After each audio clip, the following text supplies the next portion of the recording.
जय साईं राम। साईं भक्तों, श्री साईं सच्चरित्र अध्याय 1। गेहूं पीसने वाला एक अद्भुत संत वंदना। गेहूं पीसने की कथा तथा उसका तात्पर्य। पुरातन पद्धति के अनुसार श्री हेमाड पंत श्री साईं सच्चरित्र का आरंभ वंदना करते हैं। प्रथम श्री गणेश को साष्टांग नमन करते हैं, जो कार्य को निर्विघ्न समाप्त कर उसको यशस्वी बनाते हैं कि साईं ही गणपति हैं। फिर भगवती सरस्वती को, जिन्होंने काव्य रचने की प्रेरणा दी, और कहते हैं कि साईं भगवती से भिन्न नहीं है, जो कि स्वयं ही अपना जीवन संगीत बयान कर रहे हैं। फिर ब्रह्मा, विष्णु और महेश को, जो क्रमश उत्पत्ति, स्थिति और संहार करता है, और कहते हैं कि श्री साईं और वह अभिन्न है, वह स्वयं ही गुरु बनकर भवसागर से पार उतार देंगे। फिर अपने कुल देवता श्री नारायण आदिनाथ की वंदना करते हैं, जो कि कोंकण में प्रकट हुए। कोंकण वह भूमि है जिसे श्री परशुराम जी ने समुद्र से निकालकर स्थापित किया था। तत्पश्चात वे अपने कुल के आदि पुरुषों को नमन करते हैं। फिर श्री भारद्वाज मुनि को, जिनके गोत्र में उनका जन्म हुआ। पश्चात उन ऋषियों को, जैसे याज्ञवल्क्य, भृगु, पार्शर, नारद, वेदव्यास, सनक सनंदन, सनंत कुमार, शुक, शौनक, विश्वामित्र, वशिष्ठ, वाल्मीकि, वामदेव, जैमिनी, वैशंपायन, नव, योगींद्र इत्यादि तथा आधुनिक संत जैसे निवृत्ति, ज्ञानदेव, सोपान, मुक्ताबाई, जनार्दन, एकनाथ, नामदेव, तुकाराम, कहना, नरहरि आदि को नमन करते हैं। फिर अपने पिता में सदाशिव पिता रघुनाथ और माता को, जिनकी उनके बचपन में ही गत हो गई थी। फिर अपनी चाची को, जिन्होंने उनका भरण पोषण किया, और अपने प्रिय ज्येष्ठ भ्राता को नमन करते हैं। फिर पाठकों को नमन करते हैं, जिनसे उनकी प्रार्थना है कि वह एकाग्रचित होकर कथामृत का पान करें। अंत में श्री सच्चिदानंद सद्गुरु श्री साईनाथ महाराज को, जो कि श्री दत्तात्रेय के अवतार और उनके आश्रयदाता हैं, और जो ब्रह्मा सत्य जगत मिथ्या का बोध कराकर समस्त प्राणियों में एक ही ब्रह्मा की व्याप्ति की अनुभूति कराते हैं। श्री पाराशर, व्यास और शांडिल्य आदि के समान भक्ति के प्रकारों का संक्षेप में वर्णन कर अब ग्रंथकार महोदय निम्नलिखित कथा प्रारंभ करते हैं। गेहूं पीसने की कथा। सन 1910 में एक दिन प्रातःकाल श्री साईं बाबा के दर्शनार्थ मस्जिद में गया। वहां का विचित्र दृश्य देखकर मेरे आश्चर्य का ठिकाना न रहा कि साईं बाबा मुंह हाथ धोने के पश्चात चक्की पीसने की तैयारी करने लगे। उन्होंने फर्श पर एक टाट का टुकड़ा बिछा उस पर हाथ से पीसने वाली चक्की में गेहूं डालकर उन्हें पीसना आरंभ कर दिया। मैं सोचने लगा कि बाबा को चक्की पीसने से क्या लाभ है। उनके पास तो कोई भी नहीं और अपना निर्वाह भी भिक्षावृत्ति द्वारा ही करते हैं। इस घटना के समय वहां उपस्थित अन्य व्यक्तियों की भी ऐसी ही धारणा थी, परंतु उनमें उनसे पूछने का साहस किसे था।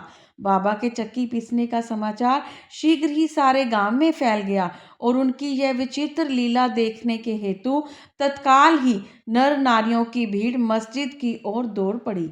उनमें से 4 निडर स्त्रियां भीड़ को चीरती हुई ऊपर आई और बाबा को बलपूर्वक वहां से हटाकर हाथ से चक्की का खूंटा छीनकर तथा उनकी लीलाओं का गायन करते हुए उन्होंने गेहूं पीसना आरंभ कर दिया।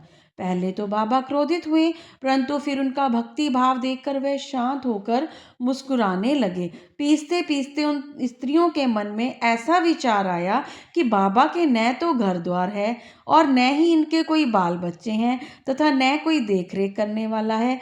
वह स्वयं भिक्षावृत्ति द्वारा ही निर्वाह करते हैं, अतः उन्हें भोजन आदि के लिए आटे की आवश्यकता ही क्या है। बाबा तो परम दयालु है, हो सकता है कि यह आटा वह हम सब लोगों में ही वितरण कर दें। इन्हीं विचारों में मगन रहकर गीत गाते गाते ही उन्होंने सारा आटा पीस डाला। तब उन्होंने चक्की को हटाकर आटे को 4 समान भागों में विभक्त कर लिया और अपना अपना भाग लेकर वहां से जाने को उद्यत हुई। अभी तक शांत मुद्रा में निमग्न बाबा तत्क्षण ही क्रोधित हो उठे और उन्हें अपशब्द कहने लगे। स्त्रियों, क्या तुम पागल हो गई हो? तुम किसके बाप का माल हड़प कर ले जा रही हो? क्या कोई कर्जदार का माल है जो इतनी आसानी से उठा कर लिए जा रही हो? अच्छा, अब एक कार्य करो कि इस आटे को ले जाकर गांव की सीमा पर बिखेर आओ। मैंने शिरडी वासियों से प्रश्न किया कि जो कुछ बाबा ने अभी किया है उसका यथार्थ में क्या तात्पर्य है। उन्होंने मुझे बताया कि गांव में हैजा का जोरों से प्रकोप है और उसके निवारणार्थ ही बाबा का यह उपचार है। अभी जो कुछ आपने पीसते देखा था वह गेहूं नहीं वरन हैजा थी जो पीस कर नष्ट भ्रष्ट कर दी गई है। इस घटना के पश्चात सचमुच विसूचिका की स्कारात्मकता शांत हो गई और ग्रामवासी सुखी हो गए। यह जानकर मेरी प्रसन्नता का पारावार न रहा। मेरा कौतूहल जागृत हो गया। मैं स्वयं से प्रश्न करने लगा कि आटे और हैजा रोग का भौतिक तथा पारस्परिक क्या संबंध है? इसका सूत्र कैसे ज्ञात हो? घटना बुद्धि गम्य सी प्रतीत नहीं होती। अपने हृदय की संतुष्टि के हेतु इस मधुर लीला का मुझे 4 शब्दों में महत्व अवश्य प्रकट करना चाहिए। लीला पर चिंतन करते हुए मेरा हृदय प्रफुल्लित हो उठा और उस प्रकार बाबा का जीवन चित्र लिखने के लिए मुझे प्रेरणा मिली। यह तो सब लोगों को विदित ही है कि यह कार्य बाबा की कृपा और शुभ आशीर्वाद से सफलतापूर्वक संपन्न हो गया। आटा पीसने का तात्पर्य। शिरडी वासियों ने इस आटा पीसने की घटना का जो अर्थ लगाया वह तो प्राय ठीक ही है, परंतु उसके अतिरिक्त मेरे विचार से कोई अन्य भी अर्थ है। बाबा शिरडी में 60 वर्षों तक रहे और इस दीर्घ काल में उन्होंने आटा पीसने का कार्य प्राय प्रतिदिन ही किया। पीसने का अभिप्राय गेहूं से नहीं वरन अपने भक्तों के पापों, दुर्भाग्यों, मानसिक तथा शारीरिक तापों से था। उनकी चक्की के 2 पार्टों में ऊपर का पार्ट भक्ति तथा नीचे का कर्म था। चक्की की मुठिया जिससे वह इसको पीसते थे वह था ज्ञान। बाबा का दृढ़ विश्वास था कि जब तक मनुष्य के हृदय से प्रवृत्तियां, आसक्ति, घृणा तथा अहंकार नष्ट नहीं हो जाते, जिनका नष्ट होना अत्यंत दुष्कर है, तब तक ज्ञान तथा आत्म अनुभूति संभव नहीं है। यह घटना कबीर दास जी की उनके तदनुरूप घटना की स्मृति दिलाती है। कबीर दास जी एक स्त्री को अनाज पीसते देखकर अपने गुरु निपति निरंजन से कहने लगे कि मैं इसलिए रुदन कर रहा हूँ कि जिस प्रकार अनाज चक्की में पीसा जाता है उसी प्रकार मैं भी भव सागर रूपी चक्की में पीसे जाने की यातना का अनुभव कर रहा हूँ। उनके गुरु ने उत्तर दिया कि घबराओ नहीं, चक्की के केंद्र में जो ज्ञान रूपी दंड है उसको दृढ़ता से पकड़ लो।